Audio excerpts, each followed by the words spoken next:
Halo, dari Kantin Zernike kita ingin bincang-bincang mengenai pemilihan umum PPIG tahun ini. Kami yang tidak pernah serius di PPIG ingin berbicara serius tapi santai tentang pemilu tahun ini yang kelihatannya lebih menarik karena ada dua kandidat. Sebelumnya hanya ada satu kandidat. Tapi sebelum mulai bincang-bincang, mari kita dengarkan dulu pendapat teman-teman mengenai pemilu tahun ini. Kalau masalah dari kandidat-kandidatnya, misalnya yang mau daftar, sebenarnya kayaknya masih banyak yang malu-malu ya. Tapi menurut saya pribadi sih pasti sebenarnya banyak yang mau, cuma mungkin karena satu dan lain hal mereka masih belum berkenan dan nggak mau. Itu sih.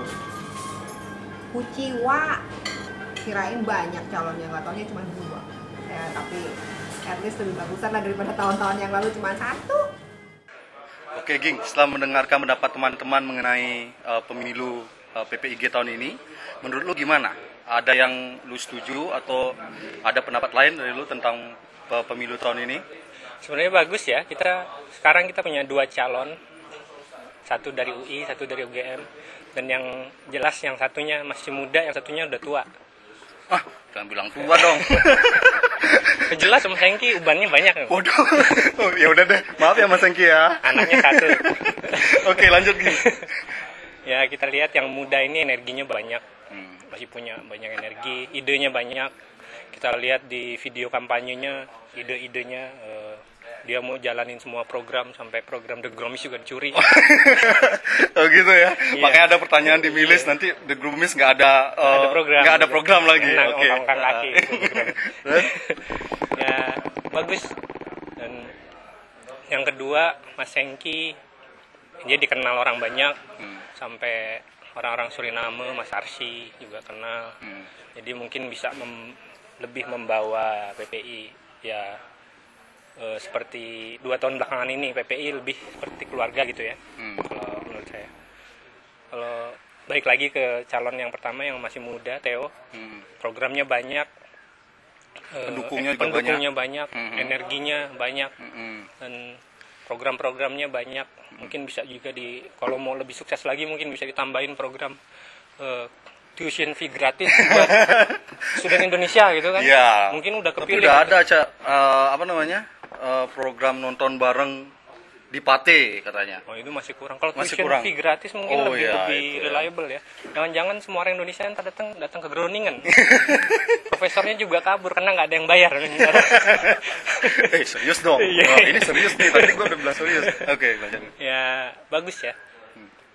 Cuma khawatirnya kalau yang masih muda takutnya nggak bisa membawa semua warga. Nggak bisa mengulang kesuksesan zamannya Mbak Ina dan Mas Hadi gitu. Itu kekhawatiran orang. Tapi terus terang saya juga pengen lihat anak muda memimpin PPI. Ya, betul. Dan harus disupport sama kita yang udah tua, walaupun Betul. belum ubanan. Yang tua juga harus disupport dengan yang muda. Support. Gue setuju sama lu, Ging. Kalau gue lihat ini kan lahirnya 2 calon ini berbeda dengan tahun-tahun sebelumnya seperti dibilang sama teman-teman dulu juga.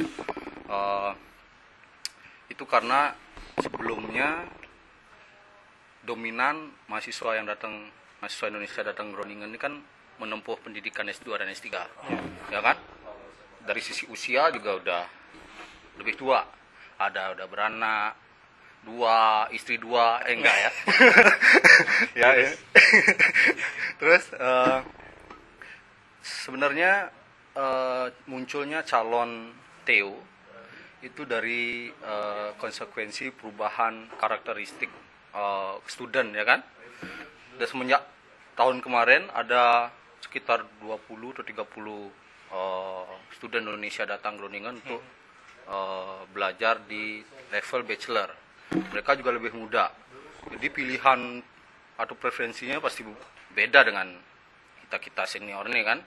Jadi lebih fun walaupun juga ada serius-seriusnya. Nah, sekarang lahirlah sosok Theo. Theo ini mewakili mereka-mereka yang muda. Mereka ingin agar organisasi Groningen ini lebih berenergi, kemudian bisa sebagai wadah aspirasi mereka dalam bentuk kegiatan-kegiatan dan tidak monoton seperti 2 tahun terakhir, ya kan? Iya, Nah, orang tua nih emang monoton. ya, jadi makanya muncul Theo. Gue pikir ini jangan dianggap negatif ya, Iya. harus disambut positif karena ini konsekuensi dari perubahan karakteristik dari student Indonesia di Groningen.